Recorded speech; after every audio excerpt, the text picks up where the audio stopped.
12 months. A man returns from a business trip halfway around the world, hoping to reclaim the happiness he once had. But the one waiting for him at the airport isn't only the wife he loves. It's also two little souls who have never known their father's existence. This isn't merely a story about a marriage, it's the journey of two people learning to love each other again, within the empire they built together. The early March morning draped Manhattan in a thin veil of silver mist. Sunlight from the Hudson streamed through the glass facade of Cowan Tower, spilling across the contracts spread over the desk. Greg Cowan stood there, tie still loose, eyes fixed on the economic ticker flashing across the giant screen. Cowan Capital Holdings confirms $9 billion merger with Jakarta Finances. A short, sterile headline sharp as a blade, but behind it lay 12 months away from the woman who had made every triumph of his worth something more. Down below, New Yorkers rushed through the streets, as if time had never paused for anyone. Greg looked at his reflection in the windowpane, a man at the peak of power, yet within his eyes hid something he'd never dared to admit. Fear. Fear that when he returned, everything he once held, love, home, the woman herself, might no longer be whole. Deander Cowan appeared at the doorway. Her charcoal grey suit traced the outline of her slender frame. Her makeup was subtle, and her pale brown eyes glowed with an unyielding light. She didn't knock, just stood there, as if the office, the tower, and everything it represented had long belonged to her. "Ready?" she asked, her voice low but clear, just enough to cut through the hum of the printer behind her. Greg turned, offering a faint smile. No one's ever truly ready to leave New York. Dawn stepped in and laid a folder on his desk. "Your flight's at 10. International Gate 4, JFK. I had my assistant arrange the car." Her tone was that of an executive, not a wife. Between them, love had always mingled with power, a bond and a battlefield in equal measure. Greg said nothing, watched her, the woman the press called the Steel Rose of Wall Street. She had built Deander Strategic Group in just 4 years, growing it from a tiny Brooklyn apartment into a global consulting empire.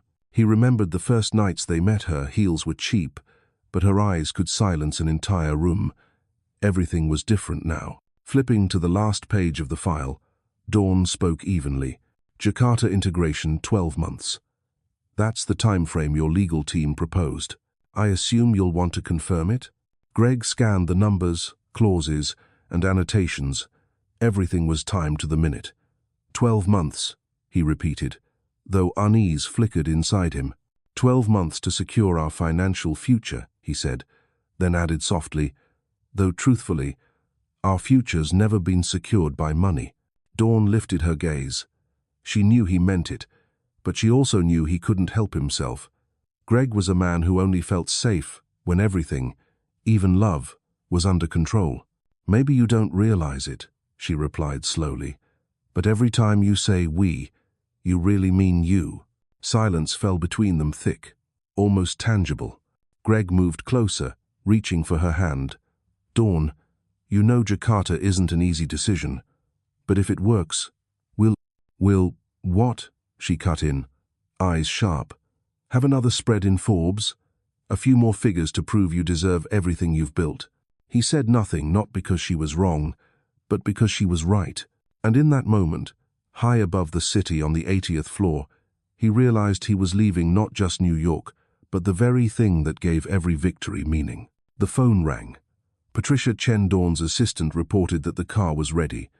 They exchanged one final look, heavy with everything they couldn't say. At JFK, the departure hall gleamed like a stage. Light bounced off polished marble floors, reflecting Greg's perfect navy suit, yet in his eyes, only fatigue lingered. Dawn stood beside him, clad in an Alexander McQueen suit, hair tied back, posture straight as if heading into a board meeting. She drew stares not for her beauty, but for her poise, the quiet authority of someone who knew precisely where power resided. "You know what's funny?" she murmured as the intercom echoed overhead. 12 months you gone, me here. 2 different conquests. What are you saying?" Greg frowned. "That while you build your empire in Jakarta," she said, lips curving faintly, "I'll build mine, one that doesn't rely on anyone's promises to exist." The words dropped like a declaration. The final boarding call sounded. Greg turned to her, his voice stripped of pretense. "I don't want to go." "But you will," she said. "Because that's who you are." Greg, the man who turns the impossible into possible, even if it costs him the only person who gives his victories meaning. She stepped closer, pressed her hand to his chest, felt the rapid beat beneath and adjusted his tie. The gesture was intimate, familiar, yet carried 1,000 unspoken things. "Go, Mr. Cowan, and try to keep up with me." Then she kissed him, not a farewell, but a challenge. As the jet lifted, Greg watched Manhattan shrink below. In the VIP lounge, Dawn was already seated at a conference table, laptop open, 3 men in black suits waiting. She didn't wave, didn't look back. She dove into her world where she was no longer Greg Cowan's wife, but Dawn Deander, the woman rewriting the definition of power. The jet engines roared a metallic symphony of fate. As Cowan Capital's private plane rose from JFK's runway, Greg felt the force press him into the leather seat, then silence. The clamor of Manhattan faded, replaced by vast, cold stillness, the kind only those who leave can understand. Through the small window, the city glowed below like a network of living circuits, each light a dream, a life. Dawn moved through glass corridors somewhere beneath, heels clicking, orchestrating numbers and destinies. She never looked back. She never allowed herself to weaken. "Champagne, sir?" the flight attendant asked softly. Greg nodded, but when the drink touched his lips, the bitterness spread not from the alcohol, but from knowing he'd just stepped into a year that could change everything forever. A message from Dawn arrived just as the jet crossed out of US airspace. "The view from the penthouse is spectacular tonight, perfect for planning global domination. Safe travels, darling." Attached was a photo from their apartment window, Manhattan ablaze in the night, and in the glass reflection, Dawn's face turned toward the city. Not sad, just radiant and free. Greg sat for hours, staring at the image. He had always believed he was the one who knew how to hold the world in his hands. But now, looking at her, he understood a different kind of strength, quiet, wordless, undeniable. The flight stretched over 20 hours. When dawn broke over the Pacific, Greg was still awake. He opened the Jakarta file containing analyses, projections, and flawless models. Everything is in order, except for one variable he could never control: Dawn. A subtle fear crept in, not of failure, but of returning to find she'd moved beyond his reach. Half a world away, in their penthouse high above the city, Dawn entered the silent bedroom. Greg's cologne still lingered, his shirt draped over a chair. She looked around not to remember, but to confirm. No one was there but her.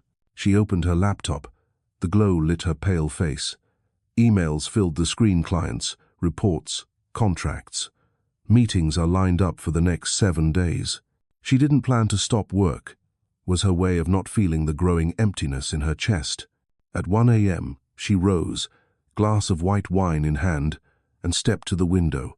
Manhattan still blazed like daylight. Somewhere, Greg's plane drifted above the Pacific, while she alone watched the world from the altitude of those too strong to collapse. In the reflection, she saw herself, a young face, but eyes no longer belonging to the 25-year-old who once dreamed of simple happiness. Those eyes now belonged to a woman entering the greatest battle of her life, proving that love need not wait to stand equal with power. Her phone buzzed. Patricia Chen's message appeared. "Miss Dawn, the Yamamoto contract revision is in. I'll be there at 8 a.m. Dawn replied, "Good. Prepare Singapore and Sao Paulo too. Tonight, we start a new plan." She exhaled softly and turned off the lights.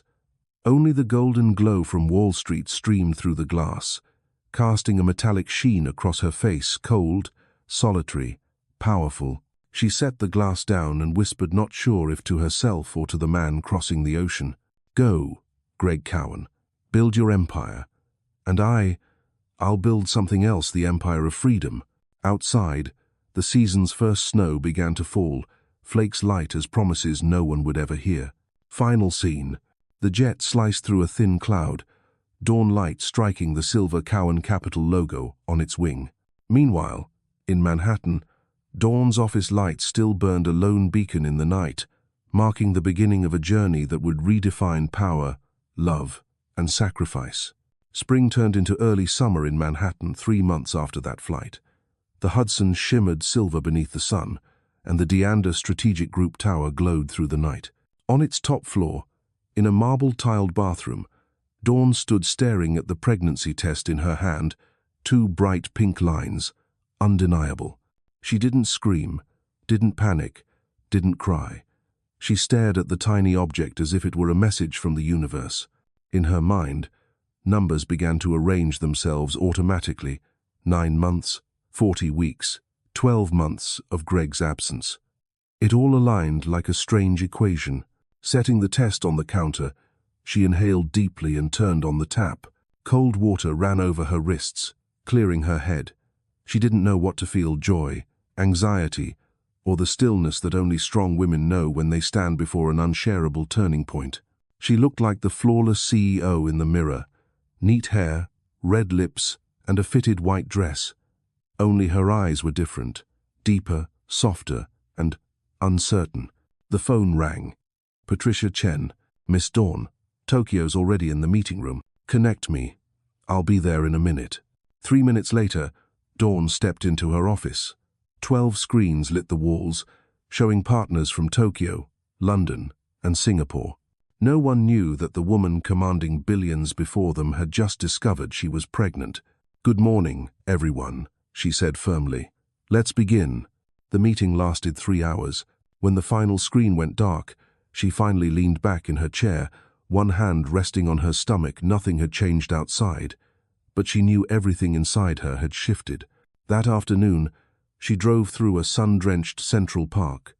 At a crosswalk, a young mother pushed a stroller across the street, her smile so radiant that Dawn had to look away. For the first time in 10 years of relentless work, a question entered her. If I ever had a child, would I even have time to be a mother? The phone rang. Greg Cowan. His name on the screen shone like a memory. She hesitated before answering, calling in the middle of a meeting, his voice tired yet warm. "Jakarta never sleeps, Dawn. I just wanted to hear from you. My voice hasn't changed. How about you?" "Busy, but almost done.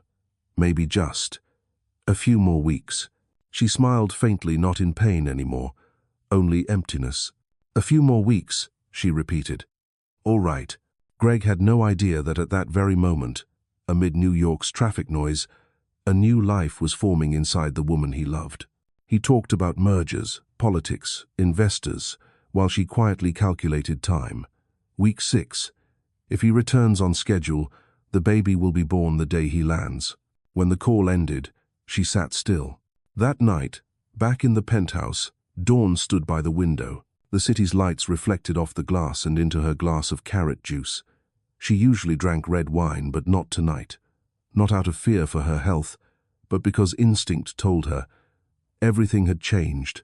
She opened her laptop and created a new folder, Project Genesis. Inside, she typed the first lines. Week 6. Do not disclose. Focus on operations and the restructuring expansion plan. Week 8. Medical checkup. Establish a nutrition schedule. Week 12. Prepare South America strategy rollout. Parallel.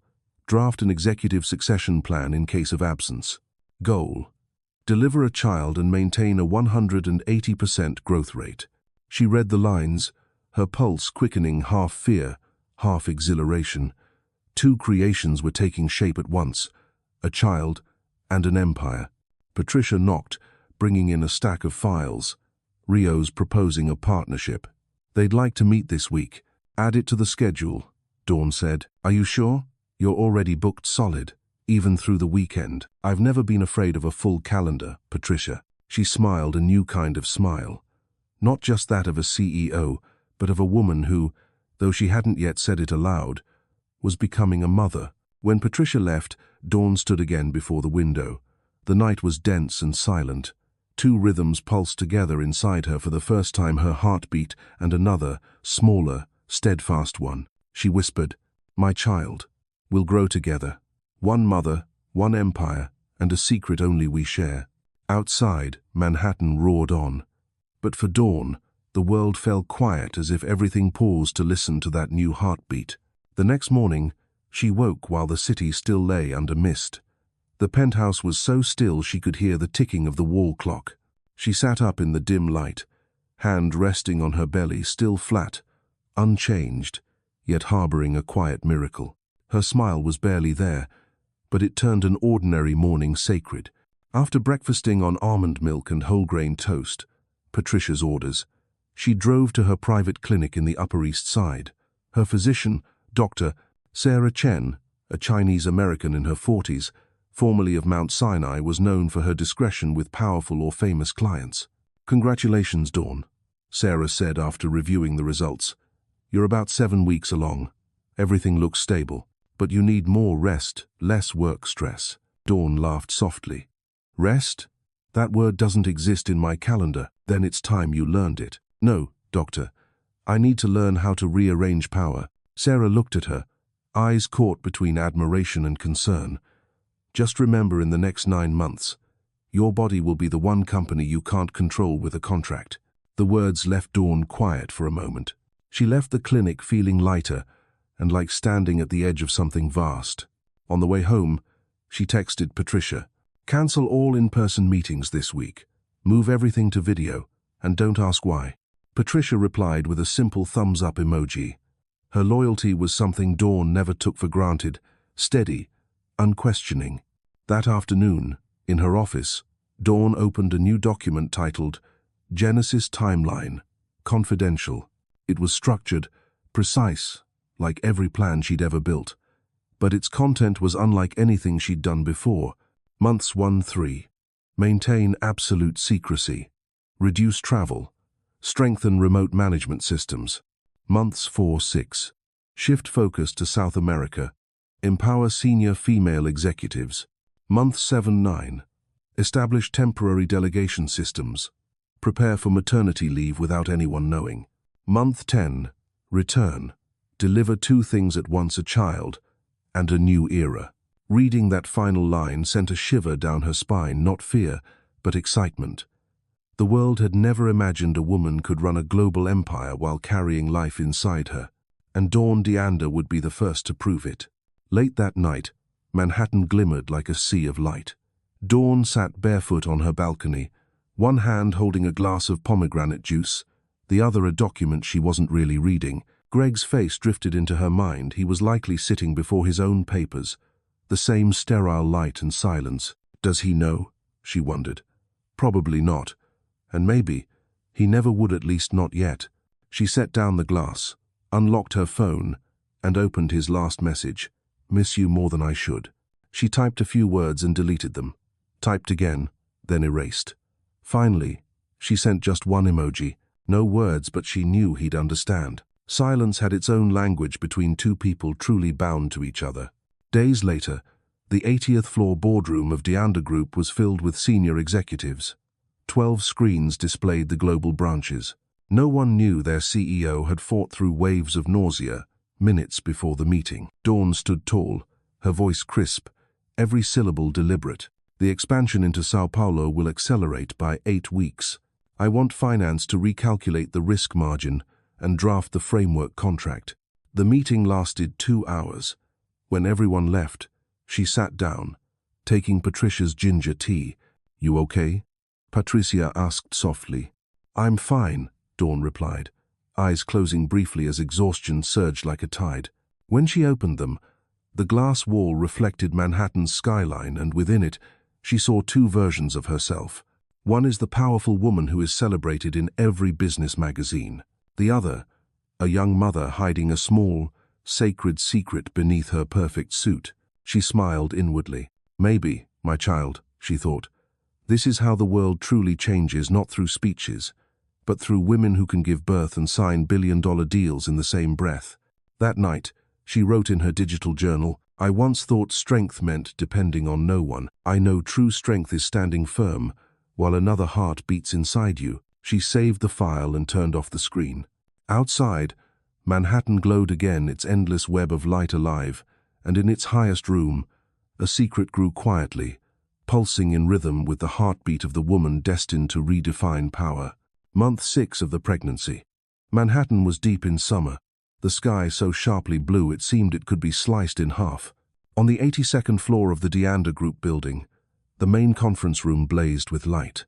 At its center, Dawn Deander stood with one hand resting lightly on a wide walnut table like a chessboard, stretching before her, while 12 executives waited for her cue. No one suspected she was pregnant.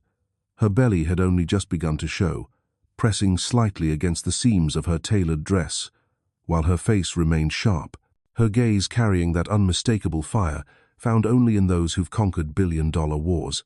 "Marcus, report on São Paulo," Dawn said. On the screen, Marcus Webb, regional director for South America, appeared, the sunlit bustle of Rio behind him. "We've exceeded Q3 revenue targets by 22%, and the new Rio team is finalizing the Mendoza Industries deal. If it goes through, it'll be the largest acquisition in the region's history." Dawn nodded. "Good. I want full data synchronization within 24 hours. Patricia, ensure the legal team doesn't leak a single clause before signing." A silence followed, the kind that exists only in rooms where every breath carries weight. Dawn strolled toward the window. Manhattan stretched beneath her, the Hudson shimmering under the midday Sunday.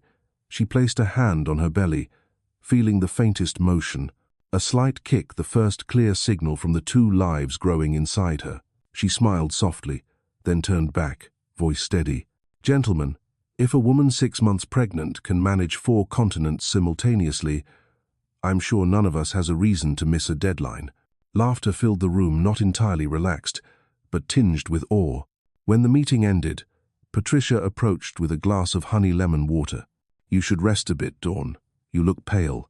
Dawn took a sip, eyes still fixed on the trading data streaming across her screen. "Patricia, do you ever think strength can be a kind of illness?" "An illness?" "Yes, because once you get used to winning, you start fearing what it feels like to stop even for a day." Patricia said nothing. She already knew the truth. Dawn was a woman who only felt alive when racing against herself. That afternoon, in her private office, Dawn's hands trembled slightly with fatigue. She called Dr. Sarah Chen. "Sarah, I can't stop." "I'm not asking you to stop, Dawn, but you have to let your body run alongside your mind." "My body's weakening, Sarah, but the company, it's growing every day. I can't abandon it." Sarah gave a gentle laugh. "Are you talking about the company or the babies you're carrying?" The question silenced Dawn. Through the line, she heard Sarah's quiet warmth, not judgment, care that reached into the softest part of her heart. "I'll schedule a full examination next week," Sarah continued. "And Dawn, remember to breathe for yourself, not just for the numbers." That night, rain fell hard over Manhattan, drops tapping the glass like the rhythm of fate. Dawn sat before her computer, screen glowing with profit charts and projections. She couldn't help but laugh. Greg had once said he would build our empire. Now she had done it alone. Greg still called, but their conversations had dwindled to polite 10-minute updates. She never mentioned the pregnancy, not out of deceit, but to see if he could sense it himself, whether he would notice how her voice had changed, deeper, slower, tired but stronger. After hanging up, she wrote a single line in her journal. "I have become a fortress. Nothing can breach me, not even loneliness." Near midnight, Patricia knocked. "Miss Dawn, I've left the Frankfurt files on your desk." "Thank you." "Oh, Patricia." Dawn looked up, voice softer. "If one day you ever want to take time off to have a child, don't be afraid. Remember, women can bring new life into the world and run it simultaneously. Both are acts of creation." Patricia's eyes shimmered. "You make it impossible for anyone to quit, Dawn." Dawn smiled. "No one quits in the middle of a revolution." When the door closed, she turned back to the window. Lightning slashed across the sky, illuminating her face, strong, weary, radiant. She placed her hand on her stomach and whispered, "We are 3, and we are winning." 3 a.m. Manhattan was silent, like a symphony caught between notes. In the penthouse high above, the lights still burned. Dawn sat at her desk, the screen's glow washing over her pale face. Each time she typed, she paused, hand on her belly as a dull ache spread from her lower back. "It's all right," she murmured. "We're okay." Emails poured in from London, Tokyo, São Paulo. She hadn't slept through a single night at 6.5 months. Each time nausea or dizziness hit, she would glance at the glowing green figures on the revenue board, $126 million this quarter, and the exhaustion would turn into fuel. But tonight was different. Tonight, her body stopped listening. Around 4 a.m., Patricia knocked, her face drawn with worry. "You're still awake?" "I'm fine. Go rest." "You're shaking. Just low blood sugar. Make me some ginger tea, will you?" When Patricia returned, Dawn was slumped back in her chair, one hand clutching her abdomen, sweat beading across her forehead. Dawn drew a slow breath, gripping Patricia's hand. "Don't call an emergency. It's just mild contractions. Sarah warned me. But you're pale as paper." "Patricia," Dawn interrupted, calm as ever. "We don't panic. We execute. Open my laptop. Send the Frankfurt contract to Harrison with my note on section 3 amperes. Patricia froze, stunned. Even in sharp pain she couldn't stand, Dawn still managed her empire like a precision engine. When Patricia left to call Sarah, Dawn leaned back, eyes to the ceiling. The room swam in dim white light. She could hear her heartbeat heavy, fast, then slowing. For the first time in months, she allowed herself to be afraid. Not of dying, but of collapsing before she could finish what she'd begun. 40 minutes later, Dr. Sarah Chen arrived. "You can't go on like this, Dawn," she said, checking vitals briskly. "Your body's reacting to exhaustion and sleep deprivation. The babies are fine for now, but if you don't rest, I can't guarantee a normal 7th month." Dawn stayed silent. Outside, lightning tore through the New York sky. "Sarah," she whispered, "if I take a week off, the company loses tens of millions. And if you don't, you could lose 3 lives." The words struck deep. Dawn bowed her head, knuckles white against the chair.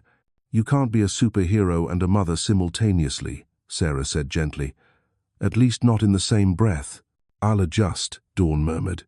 "No, you'll rest. I'm assigning a daily medical assistant.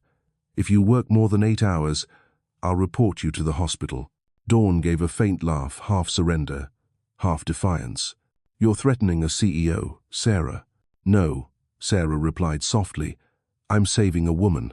Dawn didn't go to the office for the first time in months the next morning. She stayed home in a silk dress, laptop balanced on her knees. Outside, sunlight poured through the glass, bright and endless. The babies stirred constantly, as if reminding their mother they were there waiting for her to slow down finally. Patricia arrived with decaf coffee. "You know," she said gently, "the office feels strange today. Everyone's working faster, no one's late. I think they're not just afraid of you, they're proud of you." Dawn smiled, eyes fixed on the skyline. "A true empire runs even when its founder is absent. You're not planning to be gone long, are you?" "No. I'm teaching them something. Leadership isn't being there every moment, it's making sure everything moves when you're not." She placed a hand on her belly, whispering so only she could hear. "Just like I'll teach you, my love's how to stand in the storm and still smile." That evening, Greg called. He spoke of Jakarta, of delays, politics, and profits. Dawn listened, replied briefly, then fell silent. As the call neared its end, his voice softened. "Are you okay, Dawn?" "I'm fine," she said. "Don't worry. I miss you." "You miss your empire," she answered, not bitterly, just truthfully. Afterward, she leaned against the chair, watching Manhattan's lights flicker. Deep down, she knew he no longer understood her rhythm, but she also knew that when he returned, he would see something beyond imagination, a fortress built of blood, tears, and willpower, raised by a woman carrying 2 hearts within her chest. She opened her digital journal and typed the final line of the day. "Fortresses aren't built of stone, but of sleepless nights. When they say women are fragile, they've never seen me work with 2 lives inside me and an empire in my mind." 7.5 months. The August sun blazed over Manhattan, while inside the 80th floor penthouse of the Deander Group, Dawn sat before her screen with an IV line in her wrist. The slim, transparent tube was carefully hidden beneath the sleeve of her white silk blouse, its end tucked discreetly into the drawer where the IV bag rested. Patricia had designed this setup so that no one in the high-stakes video conferences would ever know that their CEO was on an IV drip while negotiating deals worth tens of millions. Marcus's voice came through from Sao Paulo. "We've hit 74 million in revenue this quarter, but to expand into Buenos Aires, I'll need you here, Dawn." She drew a slow breath, catching her reflection on the screen, pale skin, hollow cheeks, lips drained of color from sleepless nights. "Marcus," she said steadily, "you don't need me in Argentina. You need results. My face will appear when the ink dries." Marcus didn't reply. He knew that calm, deliberate tone Dawn was in pain. When the meeting ended, Patricia entered with a steaming bowl of soup. "You haven't eaten all day," she murmured, placing it in front of her. "Please, just eat a little." Dawn smiled faintly. "You know what they say. A pregnant woman running a company across 4 time zones is impossible." Patricia sat down beside her. "So you have to prove it's not, right?" Dawn turned toward the window. The light from Manhattan's skyline reflected off her face like a metallic mask. "Not because I have to," she said, "but because if I can do what they call impossible, there will be no limits for whoever comes next." A soft kick fluttered inside her belly. She placed her hand over it, smiling. "We'll show them, won't we?" That night, the pain struck. It began with dizziness as she was reading the Frankfurt report. The screen blurred, her legs gave way. Patricia burst into the room. "Dawn." She collapsed into a chair, gripping the desk edge. "I'm fine," Dawn panted. "Just low blood pressure. Get some sugar water." "I'm calling the doctor." "No, don't call anyone. The Tokyo meeting starts in 10 minutes. They can't know." Patricia froze. Dawn raised her head, eyes sharp as a blade. "This is the most critical moment. If I stop now, we lose everything. And if you don't stop, you'll lose your children." Time halted. Dawn looked at Patricia for a long moment, then nodded faintly. "You're right," she said quietly. "But if I collapse now, they'll call it a woman's failure, not a CEO's. I won't allow that." The pain didn't ease. She leaned back, one hand gripping her stomach, the other opening her laptop. The Tokyo meeting began. Dozens of faces filled the screen, white light reflecting off her eyes, tired, but unflinchingly steady. "Apologies, everyone," she said, voice even. "We're starting 2 minutes late." She led, analyzed, negotiated, and signed 3 contracts electronically for the next 2 hours. No one noticed that beneath the table, her hands were trembling. When the meeting ended, she closed the laptop and slumped forward, breath shallow. Patricia ran to her and called Dr. Sarah Chen. 15 minutes later, Sarah arrived. "You're killing yourself, Dawn," she said sharply, checking her pulse. "Your body is sounding every alarm." "My babies, are they okay?" Dawn asked, eyes closed, "For now. But I can't promise they'll stay that way if you keep this up." Dawn gave a weak smile, her voice barely a whisper. "The world doesn't stop just because I'm tired, Sarah." "No," Sarah replied, "but it will if you stop breathing." 2 days later, Sarah forced her into full hospitalization. In the white hospital room, the fetal heart monitors beat steadily. Dawn lay still, staring at the ceiling, the sterile light reflected in her eyes. Patricia sat beside her, holding her hand. "Are you scared?" she asked. "No," Dawn said softly. "I just hate not working." Patricia let out a choked laugh. "Do you know, you make people want to cry and believe in everything simultaneously." Dawn turned her head, smiling faintly. "That's how empires are built, Patricia, on faith and a little madness." That night, when the world was quiet, she opened her phone and began typing a message to Greg but erased it. She wanted to write, "Greg, I'm pregnant. Not with 1, but with 2. Instead, she typed, "Don't forget to breathe, Greg. I'm still fighting on this side." She didn't send it. She saved it and placed the phone on her chest, where 2 smaller heartbeats echoed like a song only she could hear. Week 38. Outside, autumn touched Manhattan. The sky was clear, the wind cool, golden leaves drifting down Fifth Avenue like confetti. Inside the Deander Tower, on its top floor, a $2 billion deal was about to be signed. White light filled the boardroom. 12 global screens connected London, Tokyo, Rio, Singapore, faces of investors framed in digital glow. At the center sat Deander Cowan, dressed in black, hair pinned high, eyes unwavering. No one knew she had been awake for 40 hours, or that every 20 minutes, her body clenched with contractions, the first waves of labor. Before her lay the historic $2 billion contract, the largest in Deander Group's history.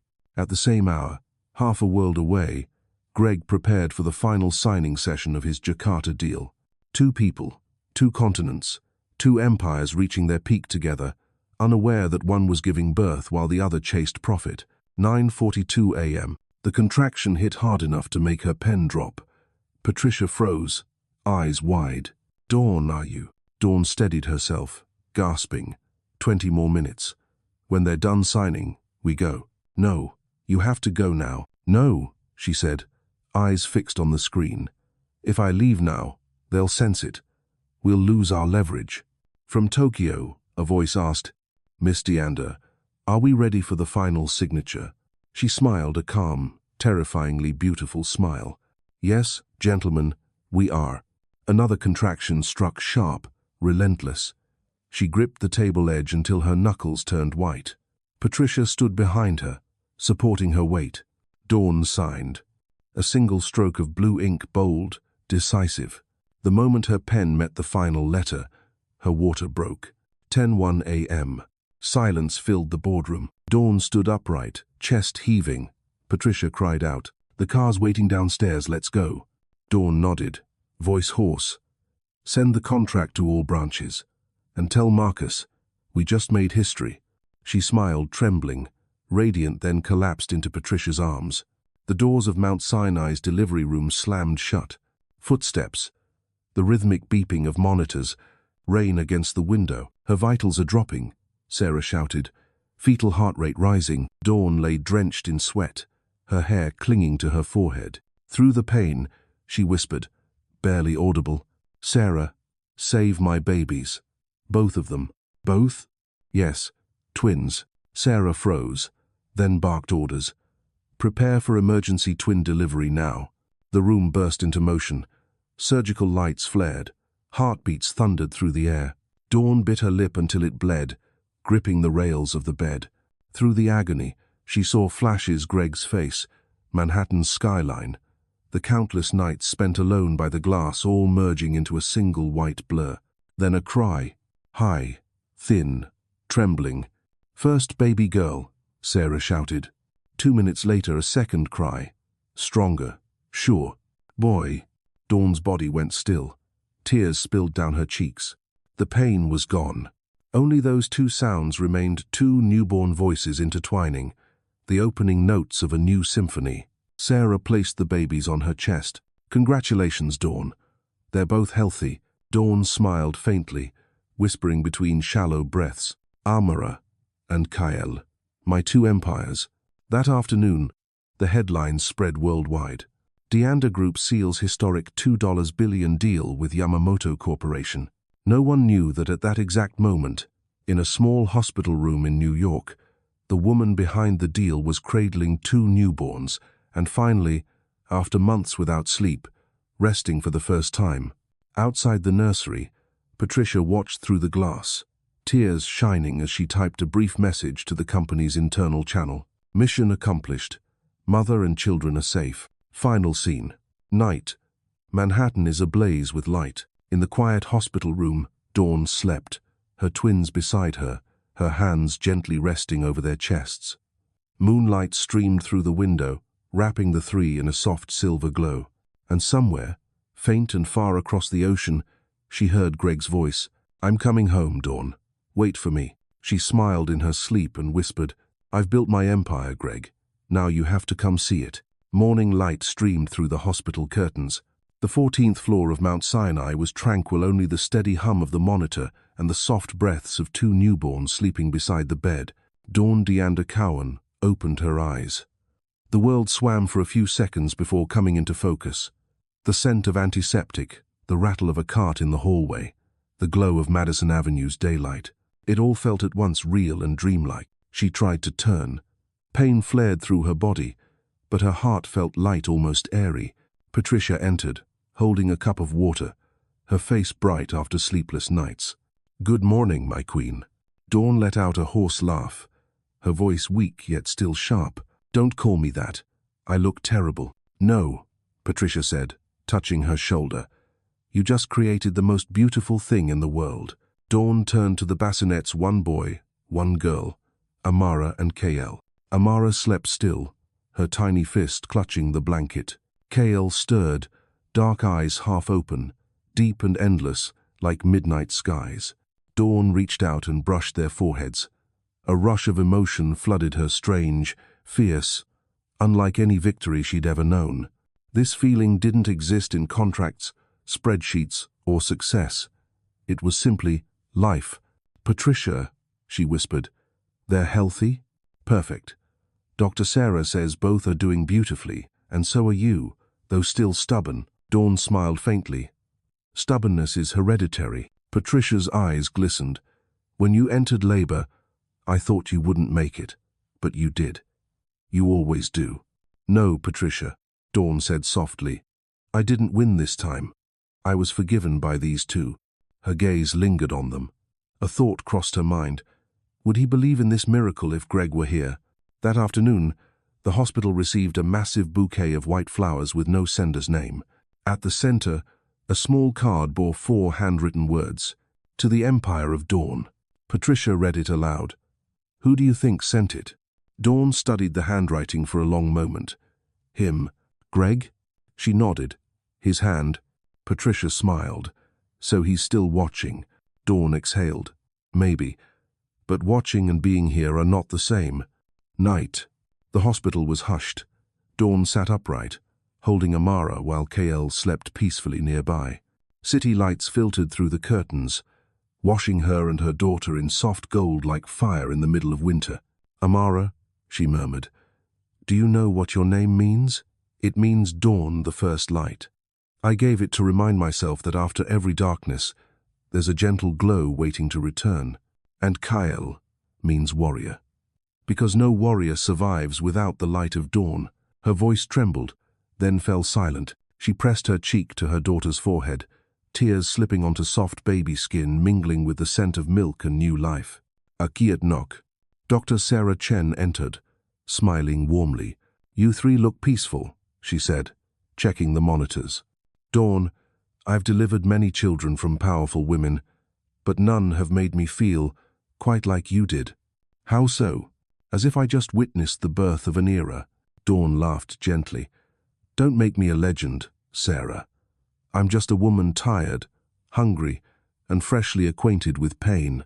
Sarah touched her shoulder. "And that's how legends start, with pain and one remaining breath." After she left, Dawn looked down at her children again, her expression softer than ever. In that quiet moment, she understood a simple truth.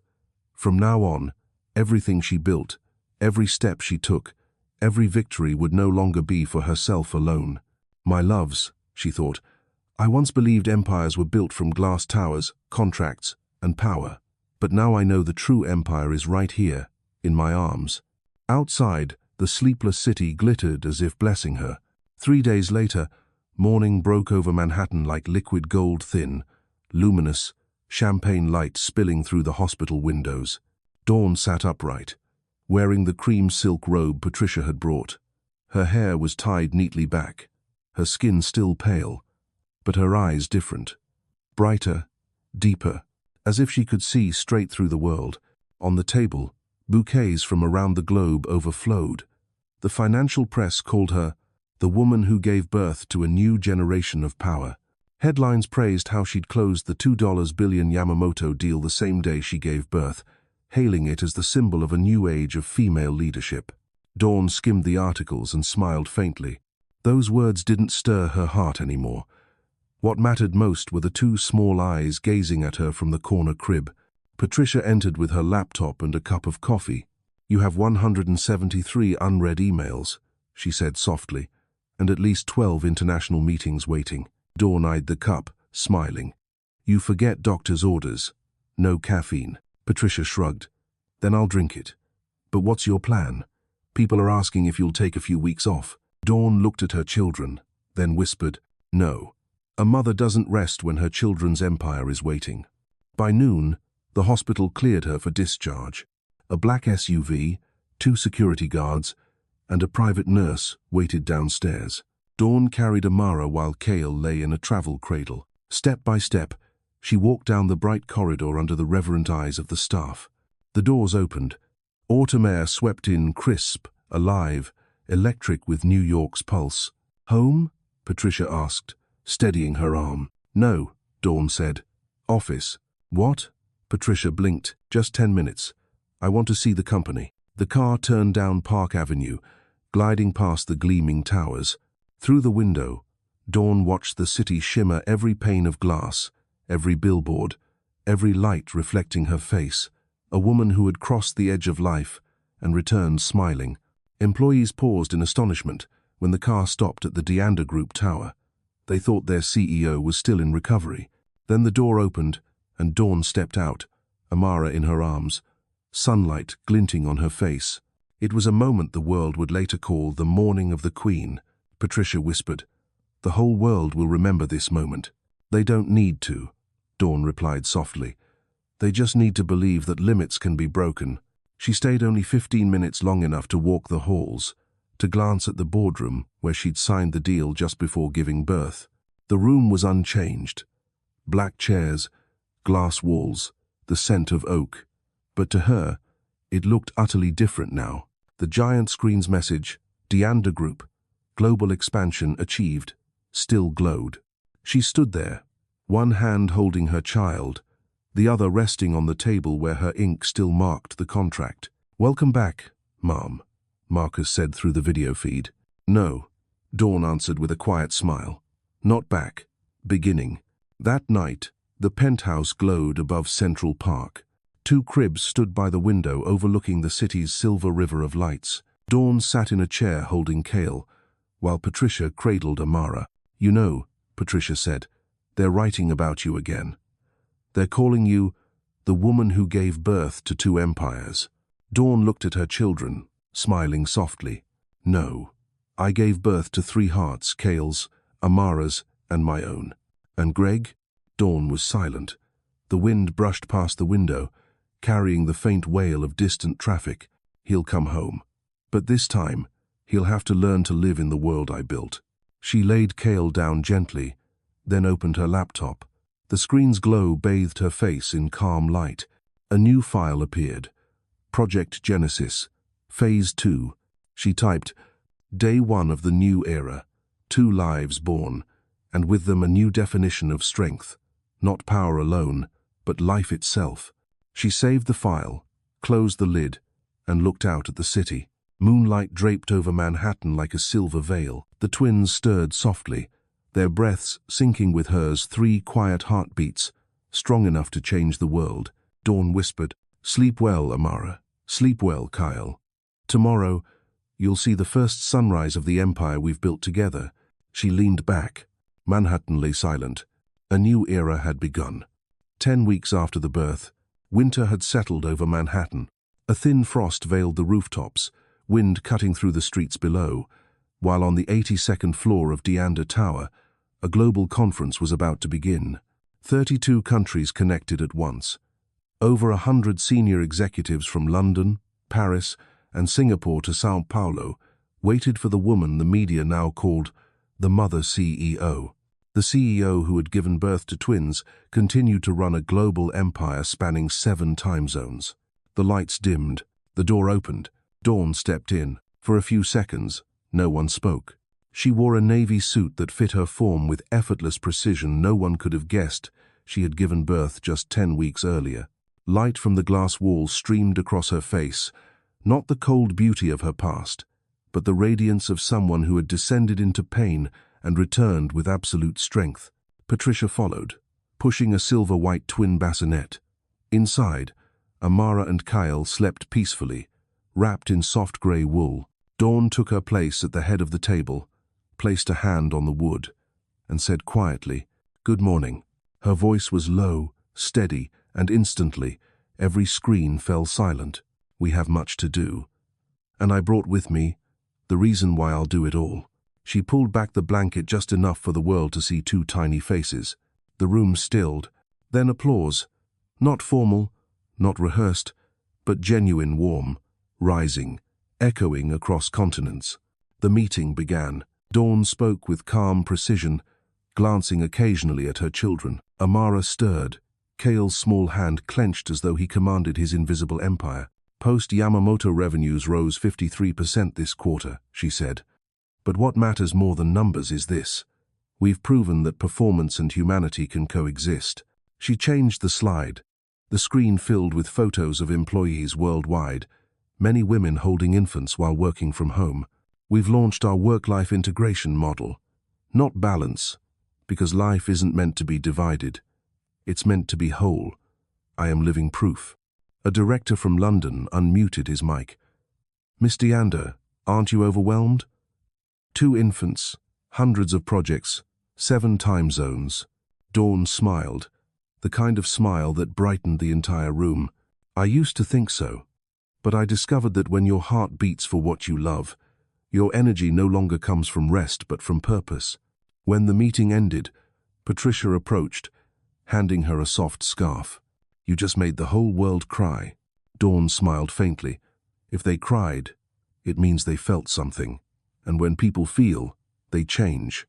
She bent down and kissed the foreheads of Kyle and Amara.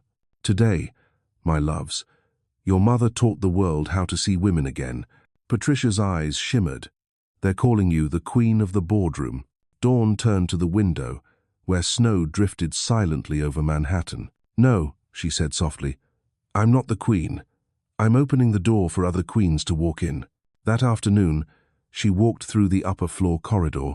Every employee stood as she passed, not out of obligation, but something more profound, reverence. A young woman from the creative department rushed forward. Miss Deander, I just wanted to say thank you. I'm pregnant, and today, I'm not afraid anymore. Dawn stopped, resting a gentle hand on her shoulder. Never be afraid. Fear is what happens when you forget you're creating life. The world exists because of people like you. The woman burst into tears. Dawn only smiled and kept walking, her reflection on the glass wall glowing softly, strong yet tender, like light slipping through clouds. That evening, back in the penthouse, her phone buzzed. A message from Greg Cowan. I just watched your conference. Manhattan stopped to listen to you. I'm proud and humbled. Dawn read it, a quiet ache stirring not regret, not forgiveness, but recognition. A new chapter between them had begun. She typed back, I don't need you to be small, Greg. I need you to grow. Then she turned off the phone, kissed her sleeping children, and whispered, Tomorrow, I'll show you what a boardroom looks like when it's light-filled. Outside, snow fell over the city. Inside, 3 heartbeats moved in rhythm with Manhattan's breath steady, strong, unyielding. Late afternoon. Winter sunlight washed the skyline gold. From JFK, a black Bentley cut through traffic toward Deander Tower. After 12 months away, Greg Cowan was coming home. He hadn't slept the entire flight from Jakarta. The in-flight news played on the screen before him. Dawn, standing in her boardroom, the twins beside her. The headline scrolled, The Queen of the Boardroom. Dawn Deander Cowan redefines female power. Greg stared at the words, his chest tightening. Pride and pain tangled within him because he knew he had missed the moment she became a legend. He stepped into a familiar and foreign space when the elevator opened on the 82nd floor. The same walnut floors, the same amber light, the same scent of oak, but now photos of Dawn adorned the walls, her at summits, at podiums, with 2 infants he'd never met. The door opened. She stood there. Dawn turned, her hair loose, Amara in her arms. The last light of day framed her silhouette in gold. Greg froze, breath caught in his chest. Dawn. His voice cracked. She looked at him long, silent, steady, no tears, no smile, only a quiet stillness as if she were seeing through him, through the 12 months that had passed. You're home, she said, her tone low. Greg nodded. I'm home. A slight sound broke the silence, the cry of a child. Greg turned toward the twin bassinet near the window. 2 babies lay there, a boy and a girl, their skin soft, their hair fine as silk. He moved closer, almost dazed. "Dawn. Are they?" "Our children," she said softly. Time stopped. Greg sank to his knees, tears blurring his vision. He gazed at them, Kale's tiny fists clenched, Amara's brow furrowed, her breath delicate as mist. "I didn't know," he whispered. "My God, Dawn, I didn't know you were pregnant. No one told me." "Why?" Her voice was calm, touched with sadness. "I tried, Greg. But you were always busy, Jakarta. Investors, deadlines. Eventually, I realized if you couldn't hear me, I'd have to be silent and act. You did this alone?" "No," Dawn said, glancing around the room. Photos of Patricia, Marcus, Elizabeth, her team. "I had them. You chose to follow numbers instead." Greg bowed his head, trembling as he touched his daughter's cheek. "I missed everything: their birth, their first cries. You." "No," Dawn said gently. "You didn't lose me. I walked beyond you." She stepped closer and placed Amara in his arms. The sensation struck him like lightning, the warmth, fragile weight, and life pulse. The baby opened her eyes, brown, the same as Dawn's. "This is Amara," Dawn said. "And that's Kale." "Amara," Greg repeated, voice shaking. "She's beautiful, just like you." "No," Dawn smiled faintly. "She looks like the future." They sat across from each other as sunset wrapped Manhattan in gold. Greg looked at her, voice breaking. "Dawn, I was wrong. I thought I had to go far to build our future, never realizing it was right here." "You weren't wrong," she said, "just blind for a while. But now can you see?" He nodded. "I can. But I don't know if you can forgive me." "Forgiveness isn't erasing the past, Greg. It's accepting that we've both changed. If you want to go forward, you'll have to walk beside me, not ahead, not behind." He took her hand. "I'll learn." Kale began to cry, breaking the moment. Greg fumbled, startled.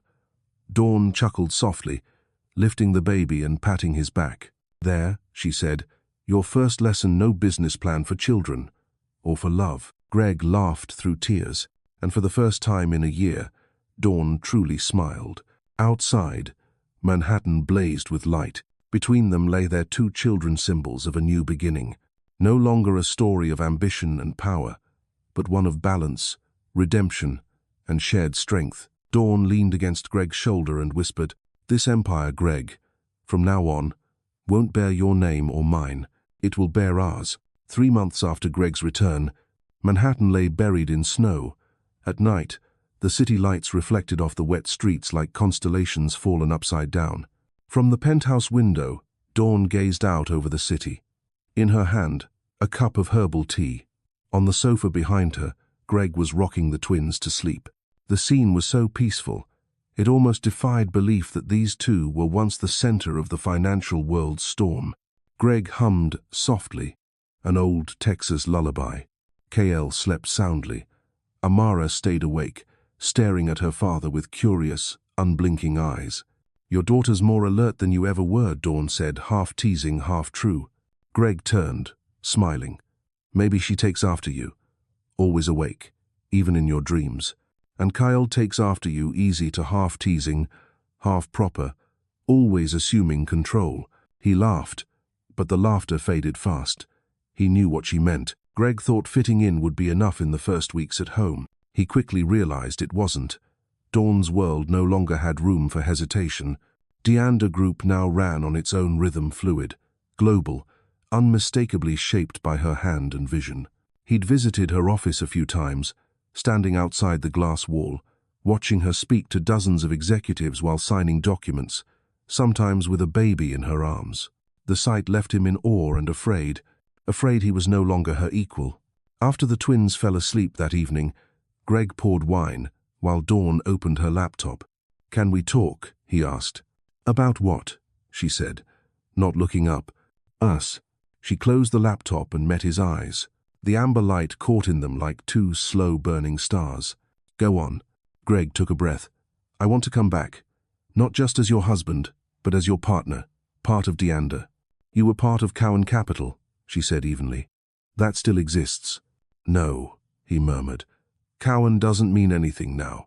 I want to build something that does with you, for our children. Dawn was quiet for a long moment, then asked, calm and cutting, do you want this out of love or pride? Greg met her gaze, the same one he'd fallen for a decade ago, then feared, because it saw too much. Maybe both, he admitted. I love you, but I also can't stand being outside your life. I need to prove I still have worth. Dawn leaned back, her voice soft but edged with ache. Worth isn't something you prove, Greg. It's something you become. But to become it, you must be still just once and listen. Outside, snow kept falling. Greg stepped closer. Then let me learn. Let me stay. Dawn's eyes gentled. I never said you couldn't stay. But staying doesn't mean leading or controlling. It means coexisting. He nodded, then smiled faintly. So, where do I start? Start by getting the lullabies right, she said. Kale likes a slower rhythm. Amara needs conversation. They're both music. Greg and their mother doesn't want a conductor who ruins the tune. They both laughed. In that moment, they were not CEOs or tycoons, just two people learning to love again. Slowly, carefully, afraid but willing.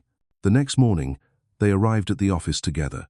When the elevator doors opened, the staff looked up surprised, moved. A year ago, Greg had left behind rumors of Wall Street's most expensive separation.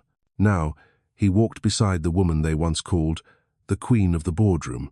Patricia murmured as they passed, "You two look peaceful." "That's the rarest thing in this world," Dawn replied.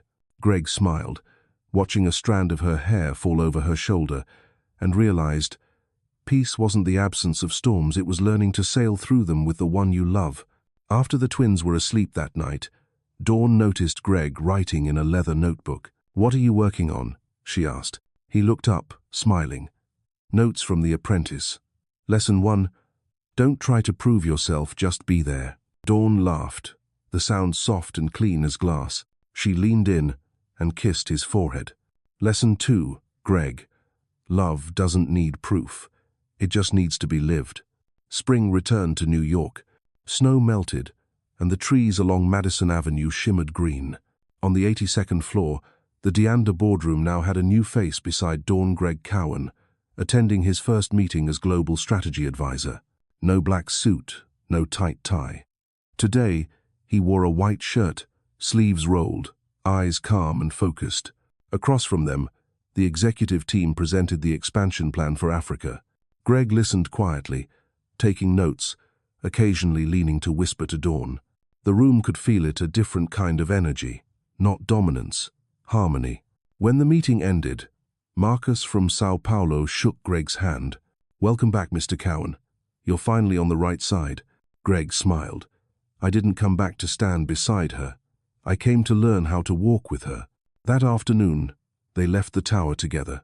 The April wind carried the smell of coffee and a saxophone tune from a street corner cafe. They stopped, watching the city flow around them. "Do you remember the first time we met here?" Dawn asked softly. Greg nodded. "You were crossing the street, arms full of files. I thought, this woman will either destroy me or make me immortal. And in the end, both." She laughed, a real laugh. Not the poised kind the media knew, but the sound of someone who had lost, hurt, and come back to life. That night, after the twins were asleep, they sat by the window overlooking Manhattan. The city lights shimmered on the rim of their glasses, on her hair, in his eyes. "Do you ever get tired?" Greg asked. "Every day," she said. "But tired doesn't mean wanting to stop. I've never met anyone as strong as you." She smiled faintly. "That's because you never really looked at other women, Greg. We're not weak, we're just rarely allowed to be strong." He said nothing. He didn't need to. He knew she was right. A week later, they flew to London for an investors' summit. For the first time since their reconciliation, they stood on stage together. Dawn spoke of Deander 2030, a human economy, where profit and compassion could coexist. Greg followed with a single, quiet line. "I once thought I understood the world. It took my whole life to learn that one woman can change it." The audience rose to their feet, applause like thunder.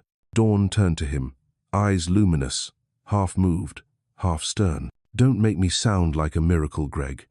I'm only what happens when you stop believing miracles exist. He chuckled, bowing his head. Then I believe again. Back in New York, mornings began to feel real. No board reports, no early calls.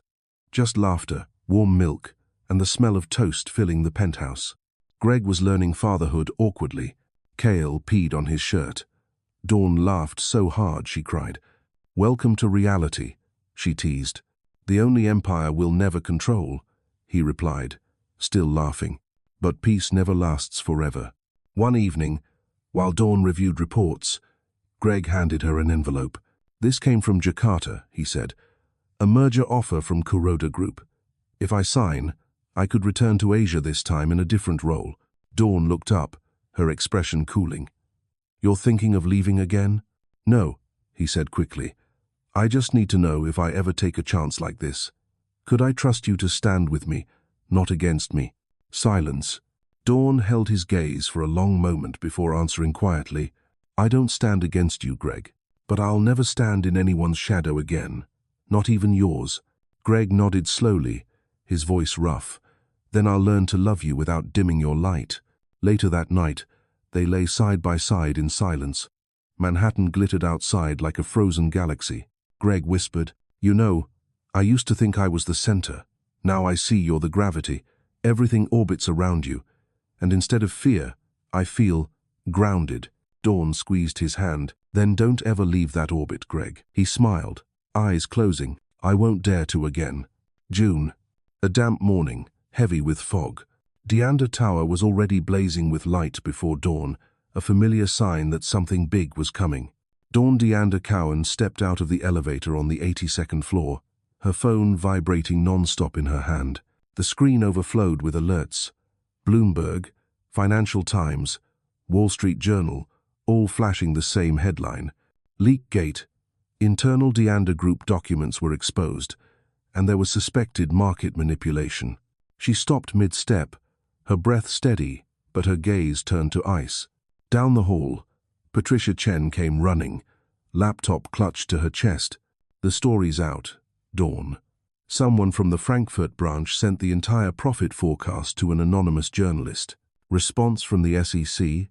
They're demanding an explanation within 48 hours. 48 hours. That was the line between an empire and a collapse in the financial world. Greg arrived minutes later. He hadn't even taken off his coat yet when he saw her eyes, the same eyes she'd had before every major deal. Fearless, focused, surgical. "What's happened?" he asked. "The storm. Where's it coming from this time?" "Frankfurt." "But the roots?" She paused. "They're here." Greg's grip on his briefcase tightened. He knew she wasn't speaking metaphorically. Someone inside had betrayed them. Within 20 minutes, an emergency meeting was underway. Screens glowed across the boardroom. Charts flickered. Voices overlapped. Keyboards clattered. Patricia reported, "The leak was the Q3 profit forecast, just before our London sub-IPO. If we don't contain this, shares could drop 40% within a day." Dawn's voice was calm. "Trace every system access from the last 72 hours. Can we pinpoint the breach?" "Maybe." But the file was sent using an internal top-tier authorization code, someone with Class A clearance. Silence fell. Eyes shifted, unintentionally, toward Greg. Not out of suspicion, but because he was the only one in the room without that clearance.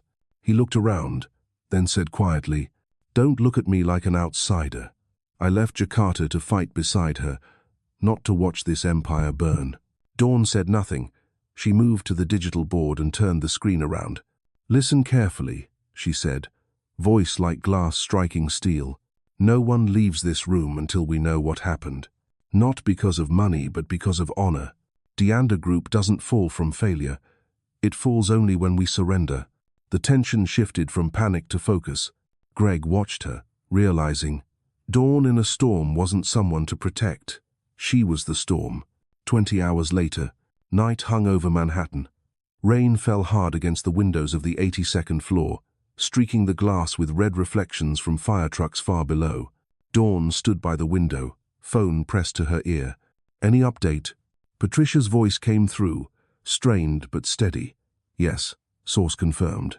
Frankfurt Analytics Division, authorization signed by Michael Drexler, head of market forecasting, Dawn exhaled slowly, eyes narrowing. Michael, Greg murmured, stepping closer. You promoted him because he was loyal. No, she corrected. Because he was ambitious, and ambition without vision destroys everything. 1 a.m. An emergency board meeting. 20 faces glowed across different time zones on the wall of screens. The media had already exploded. Shares were down 18%. Reporters flooded their inboxes with questions. Dawn stood in the blue light, voice unwavering. We will not hide. Tomorrow morning, I'll hold a press conference. We won't deny the failure, but won't bow to it either. Deander was built on transparency, and I will defend that principle even if it costs me my name. Greg didn't stop her this time. He placed a steady hand on her shoulder. I'll stand beside you in front of the cameras and the world. She turned toward him, her eyes glinting with reflected rain. Not to protect me, Greg, to share the weight. 6 a.m. Outside Deander Tower, a swarm of reporters pressed against the barriers, cameras flashing like lightning. Dawn stepped out in a white suit, her hair pulled back, expression serene. Beside her stood Greg in a charcoal jacket, no tie, dignified, grounded.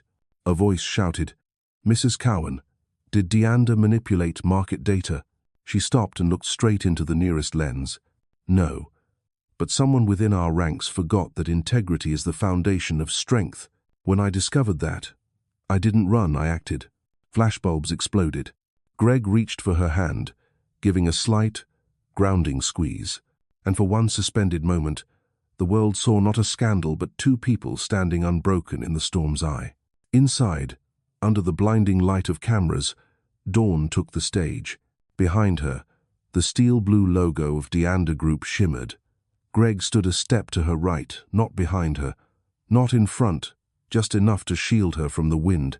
The press room buzzed, ready to pounce.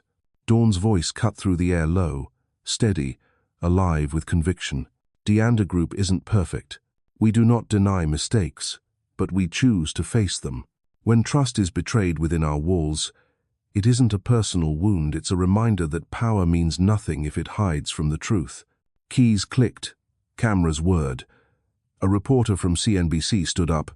Mrs. Cowan, sources claim you approved false profit forecasts to inflate stock value. Do you deny it? Dawn met her gaze. I won't deny it because numbers can always be taken out of context. What can't be cut apart is the truth. I've commissioned a full independent audit, and its results will be publicized. The room erupted with murmurs. Greg stepped forward, voice deep and calm. You want to know what makes Deander different? It's that its founder doesn't run out the back door during a scandal. She walks to the front, speaks the truth, and invites everyone to see for themselves. The shift was palpable. The cameras turned, not hunting blood, but capturing courage. Two people, side by side, unmoved, as if they were the calm center of the storm. 2 days later, Patricia burst into the boardroom, breathless. The audit's in. The data was altered before being sent out, no directive from Deander. Dawn looked up. And the culprit? Michael Drexler. He took a $4.5 million bribe from Vanthera Capital. Greg's jaw tightened. Vanthera, Dawn gave a cold smile. The ones who've been trying to swallow us whole. She turned to the screen, opening a global market map. Greg, I'm not filing a lawsuit. He stared at her. Not suing. They tried to destroy you. Why? Because I can turn their weapon into our lesson. If we sue, they become victims.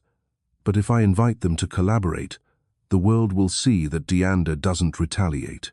Deander transforms. Greg was silent for a long moment, then smiled faintly. You're right. The only real victory is to make your enemy agree with your truth. 3 days later, Vanthera Capital received an unexpected proposal. Join Deander Group in developing the Global Transparency Initiative. Wall Street went silent.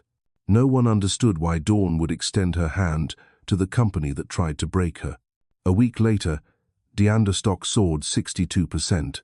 Bloomberg ran the headline. The Queen turns the storm into gold. That night, the penthouse glowed in warm light. The twins slept peacefully. Dawn sat by the window, a glass of wine in hand, watching Manhattan shimmer through the rain. Greg came up behind her, resting a hand on her shoulder. The day I met you, he said softly, I thought you were fire, but now I know you're the storm. And I'm lucky to live in its center. Dawn turned, smiling, tired, but radiant. The storm only exists to teach people how to stand. And you finally learned to. He sat beside her, quiet for a while. Dawn, if I hadn't gone to Jakarta, I might never have learned what staying means. She tilted her head. You don't need to apologize. Sometimes people lose the world to realize that all they needed was home. The next morning, headlines flooded the news again. Deander Group launches Empower Women Fund $300M Global Initiative for female entrepreneurs. Greg read it aloud, glancing at her as she rocked one of the twins. Are you trying to become a saint now? No, Dawn said gently. Just a woman who was once underestimated and wants others never to bow their heads again. He smiled and kissed her forehead. Then I'll hold the umbrella when the next storm comes. She laughed, eyes bright. No, Greg, we don't need umbrellas anymore. We've learned how to dance in the rain. Outside, Manhattan gleamed wet streets catching the city lights like melted stars. Inside, two people who once chose empire over love now sat together, knowing that neither meant anything without trust to hold it up. Summer had passed, and New York was wrapped in the golden hush of September. Deander Tower still gleamed late into the night, but those who worked within its walls knew that some kinds of light couldn't be measured in profits or charts, only in awakening. Greg Cowan was home more often now. He'd learned to wake at Kale's cries, change diapers, make bottles, and rock his son to sleep with his rough, steady voice. Dawn still led the company, still took international calls at 2 in the morning, but sometimes, when Greg stepped out of the nursery, he would see her standing by the window alone, gaze distant as if searching for the self she'd lost somewhere between ambition and survival. One afternoon, they sat together in Central Park. Kale slept on Greg's shoulder while Amara reached out for butterflies. Dawn leaned back against the bench, sunlight spilling across her hair. You know, she murmured, sometimes I wish I could stop thinking. Just for a few minutes to not plan, calculate, or carry the weight of everything. Greg said nothing. He knew the woman beside him. The Queen of Wall Street had never allowed herself the luxury of weakness, but in her eyes now was something he hadn't seen in years. Exhaustion, raw and human. You don't have to do it all alone anymore, he said quietly. I'm here. She looked at him and smiled faintly. You're here, Greg. But are you really here? He froze. When you left, she continued, not accusing, just weary, I thought I lost you. But now that you're back, sometimes I still feel like you never truly returned. Those words struck deeper than any market crash. He'd thought coming back was enough, but staying, that was the more arduous journey.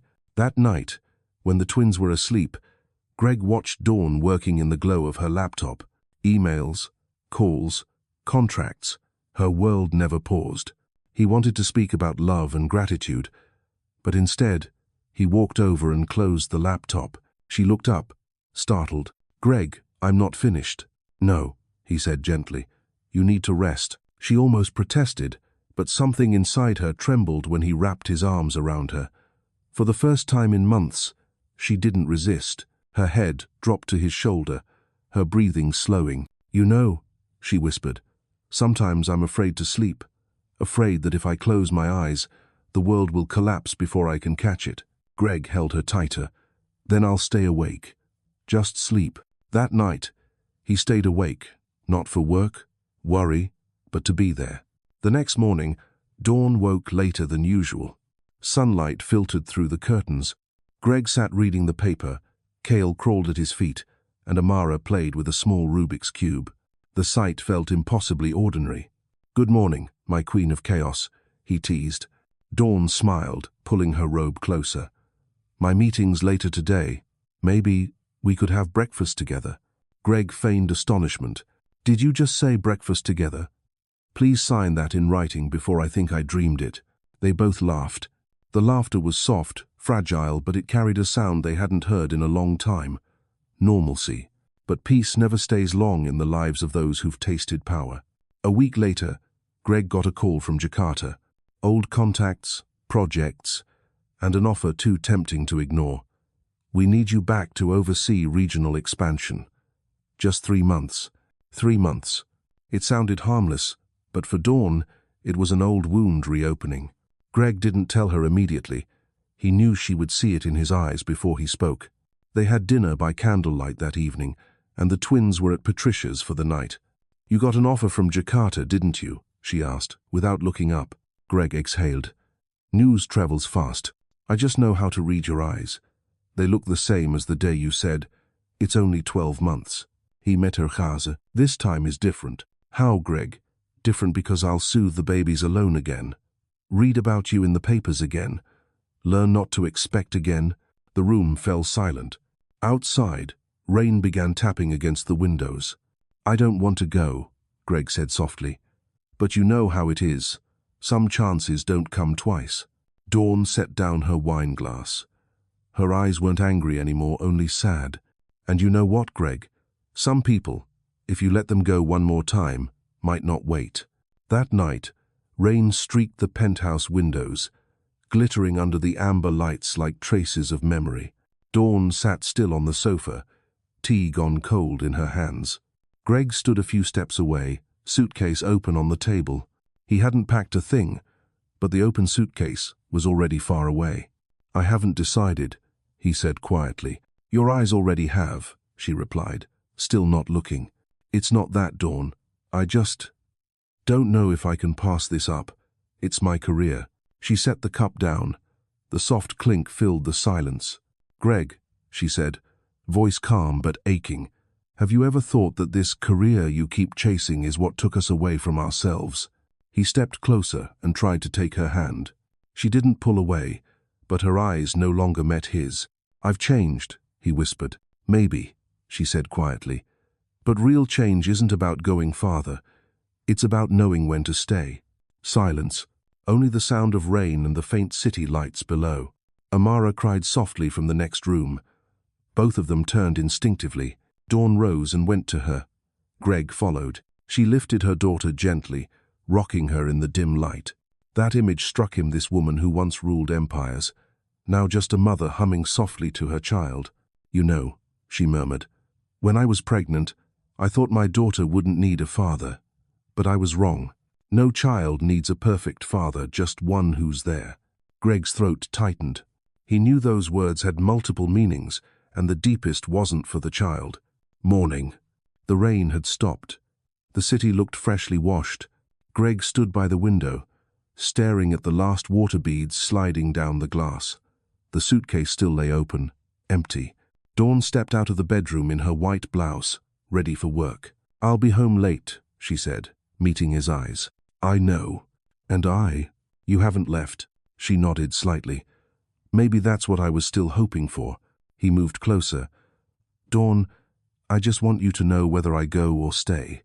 My love for you and the kids won't change." "Greg," she interrupted softly, "love isn't a promise. It's presence. If you go, go completely. If you stay, stay wholly." That afternoon, Dawn led a meeting at Deander Tower, discussing the next phase of their Women's Empowerment Fund in Africa. But her thoughts drifted back to the penthouse, to Greg's uncertain eyes, like someone standing at a fogged harbor. That evening, when she returned, the apartment was silent. The hallway lights were off. Her chest tightened as she opened the door. The suitcase was gone. The room was clean, neat, only his scent lingered in the air. She didn't cry. She stood there for a long time. Then she walked into the nursery. Kael and Amara were sleeping, their faces peaceful and soft. Dawn sat beside them, brushed their hair, and whispered, "My loves, sometimes love is like New York rain. It doesn't always stop when we want it to, but it always leaves the sky clearer." 3 days later, a small card arrived at her office. No envelope, just a single handwritten line in his familiar scrawl. "I didn't go to Jakarta. I just went to the airport to see what it would cost me if I did. I'm coming home." Dawn read it, closed her eyes, and she laughed for the first time in years, a quiet, trembling laugh, wet with tears. That night, when the penthouse door opened, Greg stepped inside. She sat by the window, hair loose, city light spilling across her calm face. Neither spoke. He walked over and sat beside her. "I made my choice," he said. "I know," she answered. "I heard it in your silence." He took her hand, holding it tight. She leaned into his shoulder, eyes closing. Outside, a cool breeze carried the scent of rain through the open window. "The price of absence," she whispered, "is that when you come back, you must learn how to be present truly." Greg nodded. "And I'm learning every day." In the next room, the twins stirred softly, their breath steady like the lullaby of the city. Manhattan was quiet that night. Just two people, two hands entwined, and a sky washed clean after the storm. Spring. The following year, the New York sky was impossibly clear. Morning light spilled down the glass towers along Fifth Avenue, turning the city's skyline into golden rivers that flowed between stone and steel. On the 82nd floor of Deander Tower, there was no sound of frantic typing or the echo of calls stretching across time zones. The air was still but not silent. It was the stillness of a vast machine finely tuned to perfection, humming quietly like the rhythm of breath. In the center of the room, Deander Cowan stood before the massive screen. Across it glowed a single line. Project Genesis, Phase 3, Empire of Dawn. Greg stepped in, sleeves rolled, 2 cups of coffee in hand. "You know," he said with a grin, "when I first saw that name, I thought you picked it to honor yourself." Dawn took the cup, smiling. "No," she said softly. "Empire of Dawn isn't about me. It's about that moment right after the darkest night, when you realize you still have another chance to begin again." The project they were about to unveil was unlike anything before. A global non-profit network, the Deander Global Foundation, linking finance, technology, and education to help women in developing nations access investment capital without collateral. Greg studied the plan laid out on the table and exhaled. "You're really trying to change the world?" "No," Dawn said, her eyes bright in the morning light.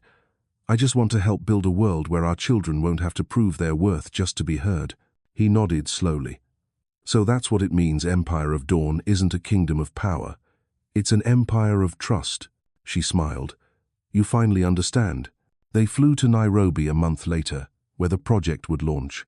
The plane sliced through white clouds, the sunrise blazing like a river of gold across the horizon. Dawn sat by the window, Amara asleep on her lap, while Kyle leaned against Greg, clutching a wooden toy airplane. For a long moment, Greg just watched them. Everything he had once chased, success, status, purpose, was in this small cabin of light, within arm's reach. "What are you thinking?" Dawn asked quietly. "I'm thinking," he said, "maybe to be a whole man, I have to learn not to fear staying still." She took his hand gently. "And maybe to be a whole woman, I must learn to let someone stay beside me." They laughed, an easy, quiet laugh. In their eyes was the truth they didn't need to speak. They were no longer the Dawn and Greg of years ago. No one chasing, no one waiting. Only two people who had finally learned the strength of being still together. When they landed in Nairobi, sunlight fell across the red basalt ground where a new building was rising. A white sign read, "The Empire of Dawn, Women's Innovation Center." Children from the nearby village ran toward them, laughing, taking the twins' hands. Amara giggled, while Kyle hid shyly behind Greg's leg. Dawn stood watching, wind in her hair, the sun soft on her tired but radiant face. A local journalist approached. "Miss Deander, people call you the Queen who built an empire twice. What do you think of that title?" Dawn smiled, her voice calm and warm. "No. I just learned that true empires aren't built from concrete or stocks, but from hands willing to hold one another." That afternoon, during the opening ceremony, Greg joined her on stage. He looked out at the sea of faces, hopeful, bright, unguarded, and spoke with quiet conviction. "I spent years traveling the world, looking for something to be proud of. I didn't realize it was always right beside me, in the eyes of a woman brave enough to dream, and in the laughter of two children who carry our name. Empire of Dawn isn't just a project. It's proof that if patient enough, love can rebuild anything, even trust." The room fell silent. Dawn looked at him, her eyes shining, and for the first time in years, she didn't hide her emotion from the cameras. That night, they walked together under the full moon. Laughter echoed from the village nearby. Dawn stopped, gazing at the new building in the silver light. "Do you ever think," she asked, "that all of this began with a goodbye?" Greg nodded. Maybe every goodbye carries the seed of a return if we're brave enough to wait for the dawn. She turned toward him, the moonlight reflecting in her eyes. Our dawn. Yes, he said, taking her hand. Empire of Dawn. 3 years later, a pale morning over Manhattan. Golden light shimmered across the Hudson like liquid silver. On the upper floors of Deander Tower, their old boardroom was gone. The glass wall still faced the rising sun, but the long table had been replaced with open space, a place for children, staff, and visitors worldwide to work, read, and dream together. A small sign by the door read, Empire of Dawn, space for new beginnings. Dawn stood by the window, coffee in hand. Her hair was shorter now. New lines traced the edges of her smile. But her eyes, steady, luminous, hadn't changed. Greg came up behind her, resting a hand on her shoulder. Peaceful today, he said. She nodded. For the first time, I feel real peace, not because everything's perfect, but because I don't need it to be. On the table beside them was a photo of Amara and Kyle, now nearly 4, running hand in hand across the grass in Nairobi, where the first Empire of Dawn Center had been built. Greg studied it for a long moment. Do you see? He said softly. Everything we once feared, loss, distance, mistakes, became the foundation for what's beautiful now. Dawn turned toward him, sunlight in her brown eyes. That's how dawn works, Greg. Before the light comes, everything has to pass through the night. They joined the company's 15th anniversary celebration in Bryant Park that afternoon. No tuxedos, champagne, just a picnic with employees, families, and women whose lives the Empire of Dawn had changed. A young African woman approached, holding Dawn's hands tightly. Because of you, I opened a coding school for girls in Kenya. When people ask where I found my inspiration, I tell them from a woman who dared to live honestly. Dawn smiled, squeezing her hand. Not from me, from you. I just lit the lantern, you walked the path. As evening fell, only their family remained on the grass. Amara chased butterflies. Kale was building a model of Deander Tower from wooden blocks. Greg leaned against a tree, watching his wife. Do you ever think, he murmured, that maybe all this is just a dream? Dawn looked up at the sky. If it is, it's the one dream I never want to wake from. He laughed softly, taking her hand. I used to fear losing you, not being enough, fearing the world outside. But I realized the only real fear worth having is the fear of not loving fully. Dawn rested her head on his shoulder. I was afraid too, Greg. Afraid that being assertive meant being alone, or being gentle meant being broken. But it turns out that you don't need to be strong or weak when you love the right person. You must be true. Sunset poured molten gold across the river. Kale came running, laughing. Daddy, look, I finished the Empire. Greg lifted him, smiling at the small wooden tower in his hands. Your Empire, huh? Kale shook his head. No, Empire of Dawn. For Mommy and everyone. Dawn laughed, wrapping them both in her arms. No, sweetheart. Empire of Dawn doesn't belong to me. It belongs to everyone who dares to begin again after failure, loss, and loving wrong. That night, the city shimmered. Dawn sat by the window, writing the final lines of her memoir. If anyone asks what my empire is, I'll say, it's not a company, wealth, or fame. It's the ability to love again, to believe again, and to begin again each time the dawn returns. She closed the notebook and looked up. Beyond the glass, the first light of morning caught on Deander Tower's facade and streamed into the room. Kale and Amara slept peacefully. Greg dozed beside them, a faint smile on his lips. Dawn rose quietly, gazing at them. She whispered, Empire of Dawn, not the place I live, but the way I live. Outside, Manhattan glowed. A new day had begun.